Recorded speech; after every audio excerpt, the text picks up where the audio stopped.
Hi hello everyone. ನನ್ನ ರುಚಿಯನ್ನ ಚಾನಲ್ಗೆ ತಮ್ಮೆಲ್ಲರಿಗೂ ಆತ್ಮೀಯವಾದಂತಹ ಸ್ವಾಗತ. ಇವತ್ತಿನ ಈ ವಿಡಿಯೋದಲ್ಲಿ ನಾವು ಅಂಜಲ್ ಫಿಶ್ ಮಸಾಲಾ ಫ್ರೈನ ನೋಡ್ಕೊಂಬರೋಣಂತೆ. ಅಂಜಲ್ ಫಿಶ್ ಮಸಾಲಾ ಫ್ರೈಗೆ ಬೇಕಾದ ಮೇನ್ ಇಂಗ್ರೀಡಿಯೆಂಟ್ಸ್ ಅಂಜಲ್ ಮೀನು. ಸೊ ಎಲ್ಲ ಫಿಶ್ ತಿನ್ನೋರಿಗೂ ಒಂದೇ ಒಂದು ಕಂಪ್ಲೇಂಟ್ ಏನು ಅಂತಂದರೆ ಫಿಶಲ್ಲಿ ತುಂಬ ಸ್ಮೆಲ್ ಬರುತ್ತೆ ಅಂತ. ನಾ ಕೊಟ್ಟಿರೋಂಥ ಈ ಟಿಪ್ಪನ್ನು ಬಳಸಿ ಯಾವುದೇ ಥರ ಫಿಶನ್ನು ತೊಳೆದು ಕೂಡ ಯಾವುದೇ ರೀತಿ ಸ್ಮೆಲ್ ಬರಲ್ಲ.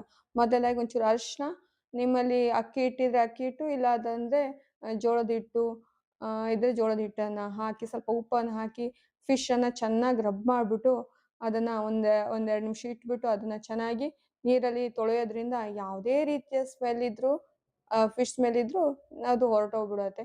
ಈ ಟಿಪ್ಪನ್ನ ಫಾಲೋ ಮಾಡಿ ನೆಕ್ಸ್ಟ್ ಟೈಮ್ ನೀವು ಯಾವುದೇ ಫಿಶನ್ನು ತೊಳಿಬೇಕಾದ್ರೂ. ಸೊ ಈ ಅಂಜಲ್ ಮೀನಲ್ಲಿ ಯಾವುದೇ ರೀತಿಯ ಉತ್ತಮ ಗುಣಗಳಿದೆ ಅಂತ ಒಂದ್ಸರಿ ನೋಡೋಣಂತೆ. ಒಮೆಗಾ 3 ಫ್ಯಾಟಿ ಆಸಿಡ್ ಮತ್ತೆ ವಿಟಮಿನ್ B12 ಇರೋದ್ರಿಂದ ಇದು ನಮ್ಮ ಬ್ರೈನ್ ಮತ್ತೆ ಮೆಂಟಲ್ ಹೆಲ್ತಿಗೆ ತುಂಬಾ ಚೆನ್ನಾಗಿರುತ್ತೆ. ಹಾರ್ಟು, ಮಸಲ್ಸ್ ಮತ್ತೆ ಬೋನ್ ಹೆಲ್ತಿಗೂ ಕೂಡ ತುಂಬಾ ಉಪಯೋಗಕಾರಿ. ಇಮ್ಯುನಿಟಿ ಸಿಸ್ಟಮ್ನ ಬೂಸ್ಟ್ ಮಾಡುತ್ತೆ. Skin, vision, joint health, so weight ಮ್ಯಾನೇಜ್ಮೆಂಟಿಗೂ ಕೂಡ ಈ ಒಂದು ಫಿಶ್ ತುಂಬಾ ಸಹಕಾರಿಯಾಗಿದೆ. ಈ ಒಂದು ಫಿಶ್ನ ಫ್ರೈ ಮಾಡೋದಕ್ಕೆ ನಾನು ಯಾವುದೇ ರೀತಿಯ ಇಂಗ್ರೀಡಿಯೆಂಟ್ಸ್ಗಳನ್ನು ಬಳಸ್ತಿದ್ದೀನಿ ಅಂತ ಹೇಳ್ಕೊಂಡ್ಬಿಟ್ಟು ಜಸ್ಟ್ ಆ ಲುಕ್ ನೋಡ್ಕೊಂಬರೋಣ. ಬೇಕಾಗಿರುವಂಥ ಇಂಗ್ರೀಡಿಯೆಂಟ್ಸ್ ಒನ್ ಬೈ ಒನ್ ಹೇಳ್ತಾ ಇದ್ದೀನಿ. ಸೊ ಫಸ್ಟ್ ಇದಕ್ಕೆ ನಮಗೆ ಬೇಕು ಒಣ ಮೆಣಸಿನ್ಕಾಯಿ. ಸೊ ನಿಮ್ಮ ಹತ್ರ ಒಣ ಮೆಣಸಿನ್ಕಾಯಿ ಆದರೆ ನೀವು ಚಿಲ್ಲಿ ಪೌಡರ್ ಕೂಡ ಬಳಸ್ಬೋದು. ಆನಂತರ ಕೋರಿಯಾಂಡರ್ ಸೀಡ್ ಅಂದರೆ ಧನಿಯಾ ಕಾಳುಗಳು, ಜೀರಿಗೆ, ಆಮೇಲೆ ಕಾಳು ಮೆಣಸು, ಕರಿಬೇವಿನ ಸೊಪ್ಪು, ಆಮೇಲೆ ಬೆಳ್ಳುಳ್ಳಿ, ಅರಿಶಿನ ಪುಡಿ, ಆಮೇಲೆ ಒಂದು ನಿಂಬೆಹಣ್ಣೆ ಗಾತ್ರದಷ್ಟು ಹುಣಸೆ ಹಣ್ಣನ್ನು ತೆಗೆದುಕೊಳ್ಳಿ. ಇಷ್ಟೇ ಸಿಂಪಲ್ ಇಂಗ್ರೀಡಿಯೆಂಟ್ಸಿಂದ ರುಚಿಯಾದಂತಹ ಮಸಾಲಾ ಫ್ರೈಯನ್ನು ಮಾಡ್ಬೋದು.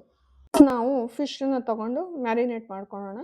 ಅದಕ್ಕೆ ಬೇಕಾಗಿರೋ ಸಾಮಾನು ಅಂದರೆ ಸ್ವಲ್ಪ ಉಪ್ಪು, ಟರ್ಮರಿಕ್ ಪೌಡರ್ ಮತ್ತು ನಿಂಬೆಹಣ್ಣಿನ ರಸ. ಉಪ್ಪು, ಟರ್ಮರಿಕ್ ಪೌಡರ್ ಮತ್ತು ನಿಂಬೆಹಣ್ಣಿನ ರಸವನ್ನು ಚೆನ್ನಾಗಿ ಆ ಒಂದು ಫಿಶ್ಗೆ ರಬ್ ಮಾಡಿ ಒಂದು 5 ಮಿನಿಟ್ಸ್ ಇಡಬೇಕು. ಸೊ ಟರ್ಮರಿಕ್ ಹಾಕೋದ್ರಿಂದ ಯಾವುದೇ ರೀತಿಯ ಸ್ಕಿನ್ ಅಲರ್ಜಿ ಅಥವಾ ಅದು ಆ್ಯಂಟಿಸೆಪ್ಟಿಕ್ ರೀತಿ ಕೆಲಸ ಮಾಡೋದ್ರಿಂದ ನಾರ್ಮಲ್ ಆಗಿ ಎಲ್ಲ ಫಿಶ್ಗೂ ತೊಳೆದಾದ ನಂತರ ನಾನು ಟರ್ಮೆರಿಕನ್ನು ಹೆಚ್ಚಾಗಿ ಬಳಸೋದು ಜಾಸ್ತಿ. ಒಂದು 5 ಮಿನಿಟ್ಸ್ ಅಷ್ಟು ಅದನ್ನು ಮ್ಯಾರಿನೇಟ್ ಮಾಡಿಟ್ರೆ ಸಾಕು. ಇದಾದ ನಂತರ ನಾನು ತೋರಿಸಿದಂಥ ಇಂಗ್ರೀಡಿಯೆಂಟ್ಸ್ಗಳನ್ನು ಒನ್ ಬೈ ಒನ್ ಹಾಕ್ಕೊಳ್ಳೋಣಂತೆ. ನಾನು ತೋರಿಸಿದಂಥ ಚಿಲ್ಲಿ, ಬ್ಯಾಡಗೆ ಮೆಣಸಿನ್ಕಾಯಿ. ನಿಮ್ಮ ಹತ್ರ ಬ್ಯಾಡಗೆ ಮೆಣಸಿನ್ಕಾಯಿ ಇಲ್ಲ ಅಂದರೆ ಚಿಲ್ಲಿ ಪೌಡರ್ ಆದರೂ ನೀವು ಉಪಯೋಗಿಸ್ಕೊಬೋದು. ನಾನು ಇಲ್ಲಿ ಬ್ಯಾಡಗೆ ಮೆಣಸಿನ್ಕಾಯನ್ನು ಹಾಟ್ ವಾಟರ್ ಬಿಸಿನೀರಲ್ಲಿ ನಾನು ಇದನ್ನು ಸೋಕ್ ಮಾಡಿಡ್ತೀನಿ ಒಂದು 5 ಮಿನಿಟ್ಸ್. ದೆನ್ ಒಂದು ಮಿಕ್ಸರ್ ಜಾರನ್ನು ತೊಗೊಂಡ್ಕೊಂಡು ಇದರಲ್ಲಿ ಆಲ್ರೆಡಿ ಸೋಕ್ ಮಾಡಿರುವಂತಹ ಒಣಮೆಣಸಿನ್ಕಾಯನ್ನು ಹಾಕ್ಕೊಬೇಕು. ಅದಾದ ನಂತರ ಧನಿಯಾ ಕಾಳು, ನಾನು ಒಂದೇ ಒಂದು ಫಿಶಿಂಗ್ ಮಾಡ್ತಾ ಇರೋದ್ರಿಂದ ಇಲ್ಲಿ 1 ಸ್ಪೂನಷ್ಟು ಧನಿಯಾ ಕಾಳನ್ನು ಹಾಕ್ಕೊತಾ ಇದ್ದೀನಿ. ನಿಮ್ಮ ಕ್ವಾಂಟಿಟಿ ಅನುಸಾರವಾಗಿ ನೀವು ಹಾಕ್ಕೊಬೋದು. ಸೊ ಇಲ್ಲಿ ಅರ್ಧ ಸ್ಪೂನಷ್ಟು ಜೀರಿಗೆಯನ್ನು ಹಾಕ್ಕೊತಾ ಇದ್ದೀನಿ. ಅದಾದ ನಂತರ ಒಂದು 4ರಿಂದ 5 ಕಾಳು ಮೆಣಸನ್ನು ಹಾಕ್ಕೊತಾ ಇದ್ದೀನಿ. ಒಂದು ನಿಂಬೆಹಣ್ಣಿನ ಗಾತ್ರದಷ್ಟು ಹುಣಸೆ ಹಣ್ಣನ್ನು ಹಾಕ್ಕೊಬೇಕು. ಆಮೇಲೆ ಒಂದು ಅರ್ಧ ಸ್ಪೂನಷ್ಟು ಅರಿಶಿನ ಪುಡಿ ಅಥವಾ ಟರ್ಮರಿಕ್ ಪೌಡರ್. ಫಿಶ್ಗೂ ನಾನು ಸಮೇತ ಅಪ್ಲೈ ಮಾಡಿದ್ದೀನಿ ಟರ್ಮರಿಕ್ ಪೌಡರ್. ಒಂದು ಅರ್ಧ ಸ್ಪೂನಷ್ಟು ಟರ್ಮರಿಕ್ಸ್ ಪೌಡರ್ ಹಾಕ್ಕೊಂಡ್ರೆ ಸಾಕು. ನೆಕ್ಸ್ಟು ಒಂದು ಗಡ್ಡೆ ಬೆಳ್ಳುಳ್ಳಿಯನ್ನು ಒಂದು 4-5 ಎಸಳಷ್ಟು ಬೆಳ್ಳುಳ್ಳಿಯನ್ನು ಹಾಕ್ಕೊಳ್ಳಿ. ಕರ್ಬೇವಿನ ಸೊಪ್ಪು, ಇಷ್ಟೇ ಇಂಗ್ರೀಡಿಯೆಂಟ್ಸು. ಸೊ ಇದಕ್ಕೆ ನಾನು ಸ್ವಲ್ಪ ಉಪ್ಪನ್ನು ಸಮೇತ ಮಿಕ್ಸ್ ಮಾಡ್ತಾ ಇದ್ದೀನಿ. ಒಂದು ಅರ್ಧ ಸ್ಪೂನಷ್ಟು ಉಪ್ಪನ್ನು ಮಿಕ್ಸ್ ಮಾಡ್ಕೊಳ್ಳಿ. ಆ್ಯಂಡ್ ನೀರು ಹಾಕಿಬಿಟ್ಟು, ಜಾಸ್ತಿ ನೀರು ಹಾಕೋಕ್ಕೆ ಹೋಗಬೇಡಿ, ಒಂದು ಸ್ವಲ್ಪ ನೀರು ಹಾಕಿಬಿಟ್ಟು ಗಟ್ಟಿಯಾಗಿ ಗ್ರೈಂಡ್ ಮಾಡ್ಕೊಂಬನ್ನಿ. ಇದು ಮಸಾಲ ಫ್ರೈ ಆಗಿರೋದ್ರಿಂದ ಸ್ವಲ್ಪ ಮಸಾಲ ಗಟ್ಟಿಯಾಗಿದ್ರೇ ಇದಕ್ಕೆ ಒಂದು ಟೇಸ್ಟ್ ಚೆನ್ನಾಗಿ ಕೊಡುತ್ತೆ. ನಾನಿವಾಗ ಗ್ರೈಂಡ್ ಮಾಡ್ಕೊತಾ ಇದ್ದೀನಿ ಮಿಕ್ಸಿಯಲ್ಲಿ.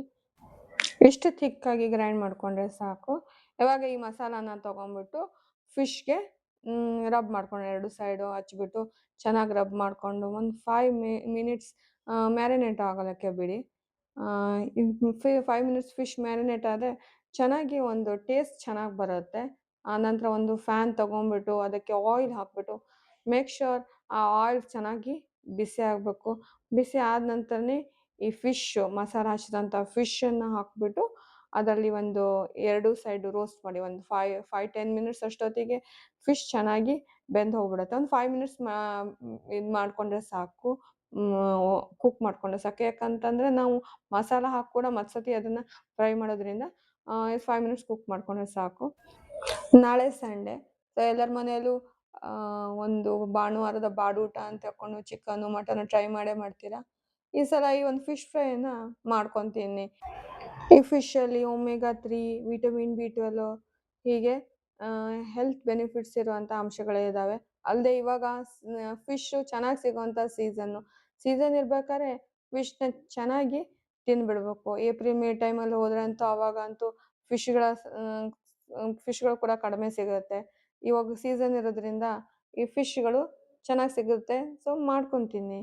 ಈ ಒಂದು ಫ್ಯಾನಿಗೆನೆ ಒಂದು ಸ್ವಲ್ಪ ಎಣ್ಣೆ ಹಾಕೊಂಡ್ಬಿಟ್ಟು ಇವಾಗ ಉಳಿದಿರುವಂತಹ ಮಸಾಲೆನ ಹಾಕ್ಕೊಂಡು ಫ್ರೈ ಮಾಡ್ಕೊಳ್ಳಿ. ಒಂದು 2-3 ಮಿನಿಟ್ಸ್ ಇದು ಚೆನ್ನಾಗಿ ಕುಕ್ ಆಗಲಿ. ಎಲ್ಲರಂಥ ಹಸಿ ವಾಸನೆ ಎಲ್ಲ ಹೋಗಬೇಕು. ಸೊ ಚೆನ್ನಾಗಿ ಕುಕ್ ಆಗಬೇಕು. ಸೊ ಫಿಶ್ ಫ್ರೈ ಮಾಡ್ತಿದ್ರಂದರೆ ಅಕ್ಕಪಕ್ಕ ಮನೆಗೂ ಕೂಡ ಸ್ಮೆಲ್ ಬರುತ್ತೆ. ನೀವು ನಾರ್ಮಲಾಗಿ ಅಬ್ಸರ್ವ್ ಮಾಡಿ, ಅಕ್ಕಪಕ್ಕ ಮನೆ ಫಿಶ್ ಮಾಡ್ತಾಯಿದ್ರೆ, ಯಾರು ಪಕ್ಕದ ಮನೆಯವ್ರು ಫಿಶ್ ಮಾಡ್ತಿದ್ದಾರೆ, ನಮಗೂ ಮಾಡಬೇಕಪ್ಪ ಅನ್ನೋ ಒಂದು ಕ್ರೇವಿಂಗ್ ಹುಟ್ಟಬೇಕು. ಈ ಒಂದು ಫಿಶ್ನ ಒಂದು 2-3 ಮಿನಿಟ್ಸ್ ಆ ಮಸಾಲೆ ರೋಸ್ಟ್ ಆದ ನಂತರ ರೋಸ್ಟ್ ಆಗಿರೋ ಮಸಾಲೆಯನ್ನು ಅಗೇನ್ ಫಿಶ್ನ ಹಚ್ಬಿಟ್ಟು ಆ ಒಂದು ಫಿಶ್ನ ಇವಾಗ ಆ ತವಾದ ಮೇಲೆ ಸ್ವಲ್ಪ ಒಂದು 2-3 ಮಿನಿಟ್ಸ್ ಕುಕ್ ಮಾಡಿದ್ರೆ ಸಾಕು. ಯಾಕಂದರೆ ನಾವು ಆಲ್ರೆಡಿ ಫಿಶ್ನ ಒಂದು 5 ಮಿನಿಟ್ಸ್ ಕುಕ್ ಮಾಡ್ಕೊಂಡಿದ್ದೀವಿ. ಈ ಒಂದು ಮಸಾಲೆ ಹಾಕ್ಬಿಟ್ಟು ಒಂದು ಚೆನ್ನಾಗಿ ಒಂದು 2-3 ಮಿನಿಟ್ಸ್ ಅದನ್ನು ಫ್ರೈ ಮಾಡಿಕೊಂಡ್ರೆ ಒಂದು ಬಿಸಿ ಬಿಸಿ ಆದಂತಹ ಅಂಜಲ್ ಫಿಶ್ ತವಾ ಫ್ರೈ ರೆಡಿ ಆಗುತ್ತೆ. ಎಲ್ಲ ಫ್ಯಾಮಿಲಿ ಸಮೇತವಾಗಿ ಈ ಒಂದು ಫಿಶ್ ಫ್ರೈಯನ್ನು ಎಂಜಾಯ್ ಮಾಡ್ಬೋದು.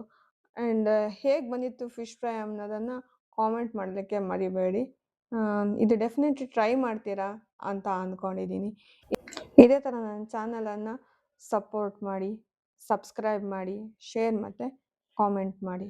ಇದೇ ಥರ ಮೋರ್ ಕುಕ್ಕಿಂಗ್ ವಿಡಿಯೋಸ್ಗಳನ್ನು ನಾನು ಅಪ್ಲೋಡ್ ಮಾಡ್ತಾನೆ ಇರ್ತೀನಿ. Thank you so much for watching my video.